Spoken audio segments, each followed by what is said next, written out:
நண்பர்களே, ராமேஸ்வரம் செல்லும் பழைய பாம்பன் பாலம் 100 ஆண்டுகளுக்கும் மேலாக நிலையாக இருந்தது. ஆனால் இத்தனை நீண்ட காலத்திற்கு பிறகு அது மாற்றப்பட்டிருக்க வேண்டும். ஆனால் 2004 முதல் 2014 ஆண்டு வரை 10 ஆண்டுகளாக ஆட்சியிலே இருந்த திமுகவும் காங்கிரசும் என்ன செய்து கொண்டிருந்தார்கள்?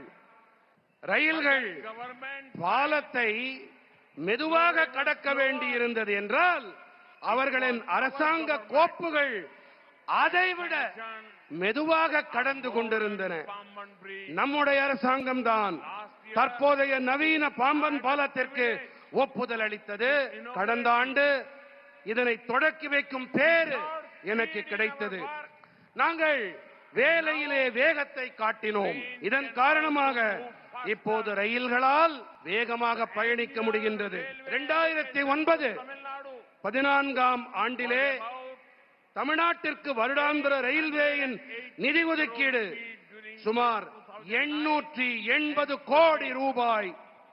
மத்தியிலே காங்கிரசும் திமுகவும் ஆட்சி செய்த போது இருந்த நிலைமை இதுதான்.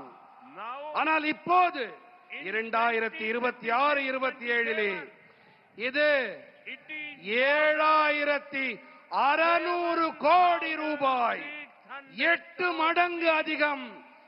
மாநிலத்திற்கு நல்லது ஏதாவது செய்ய முடிந்த காலத்திலே இந்த காங்கிரஸ் திமுக காரர்கள் ஒன்றுமே செய்யவில்லை.